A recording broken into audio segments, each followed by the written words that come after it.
The 2018 Indian motorcycle Indian Chief. Indian motorcycle has had a Chief in the lineup since 1922, so it makes sense for the factory to try to take some of that name recognition to the bank. Even more importantly, the new Chief has established itself as a cruiser that is worthy on its own merits with an unmistakable look and powerful 111 cubic inch engine. Indian goes farther than most, even farther than Harley-Davidson recently, to bring high-fidelity historical design to the market, and the Chief is a good example of that. Indian has seen many false starts since the company folded in 1953, including a disastrous attempt to import and rebadge Royal Enfield's Meteor, but it's on an upward trajectory under the Polaris umbrella, and models like the Chief prove it. Continue reading for my review of the Indian motorcycle Indian Chief. Design.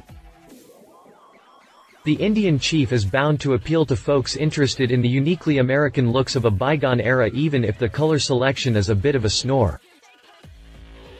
From the classic front fender to the body panels that close off the rear and flow into the rear fender, the Chief hits all the right notes to strike a nostalgic chord.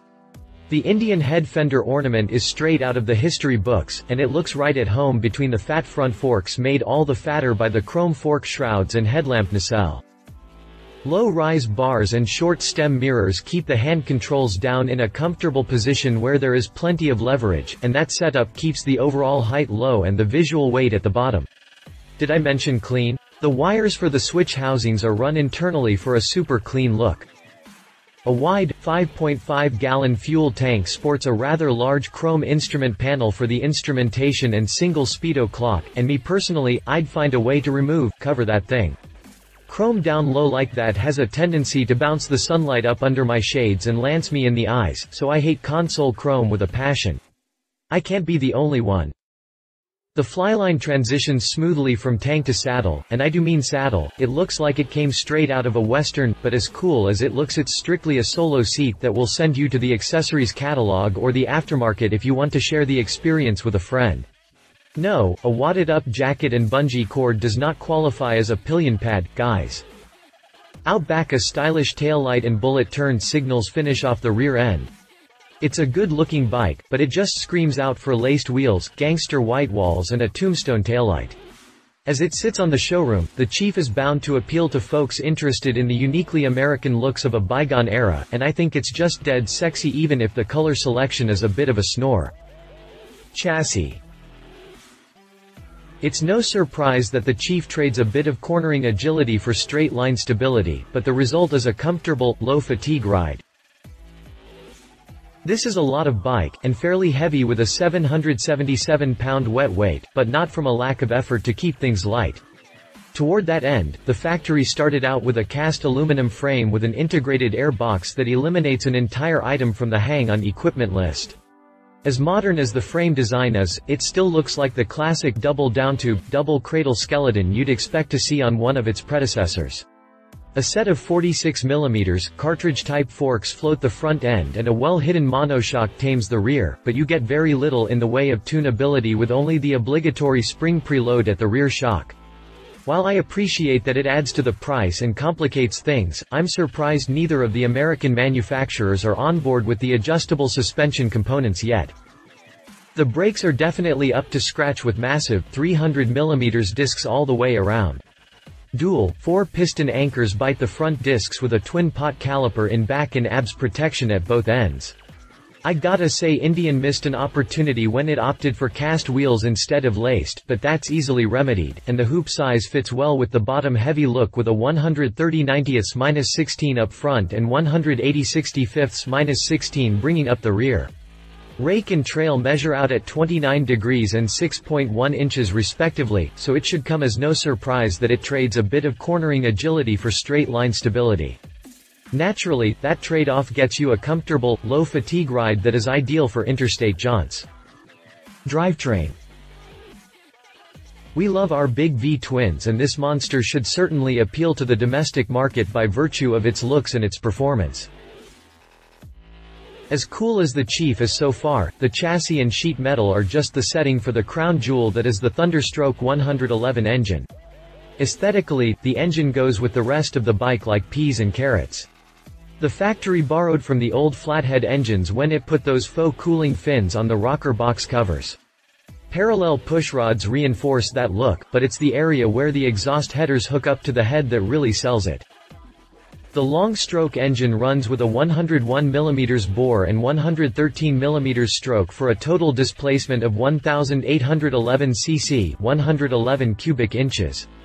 As you'd expect, this plant cranks out some serious, stump-pulling torque with 119 pound-feet on tap at a low, 3,000 revolutions per minute, plenty for pulling hills and making decisive passes. There can be little doubt that we Americans love our big V-twins, and this monster should certainly appeal to the domestic market by virtue of its looks and its performance. Electronic fuel injection feeds the beast, but as with HD, the factory shuns any sort of traction control or rider modes feature, so there's still some room for improvement. As with the adjustable suspension, the first one to embrace the new tech will have a significant edge over the other. Pricing. The price point really isn't surprising, but the lack of color selection is a bit of a bummer. The price point really isn't surprising, but the lack of color selection is a bit of a bummer. You can score an 2018 Indian Chief for $18,499 in any color you want, as long as you want Indian steel gray paint. The color itself isn't bad, but Indian should remember that its main competitor is nicknamed the King of Paint, and with good reason. Competitors. Harley scores points in the rims and tires category with laced wheels and white walls.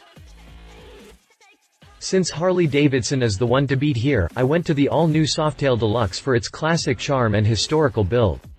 Harley harkens back to the days of the old Hydroglide when hydraulic forks found their way onto the front of the frame, but the rear wheel bolted directly to the frame. Harley's Softail mimics that look, but improves upon the ride this year with an all-new frame and increased handling performance. Rather than running a headlight nacelle, HD goes with a whisker bar and pair of pimp lights with the turn signals tucked away in the bar itself. Laced wheels and white walls, yay, round out the HD's chassis in style, and it hits some important notes that the Indian misses. Harley's fenders aren't as dramatic or historically accurate as the Chief's, but the tombstone taillight makes up for a lot in my book. Looks-wise, they both bring something unique to the table, and I'm hard-pressed to pick a favorite, though Harley's paint choices make me lean toward the Deluxe a bit.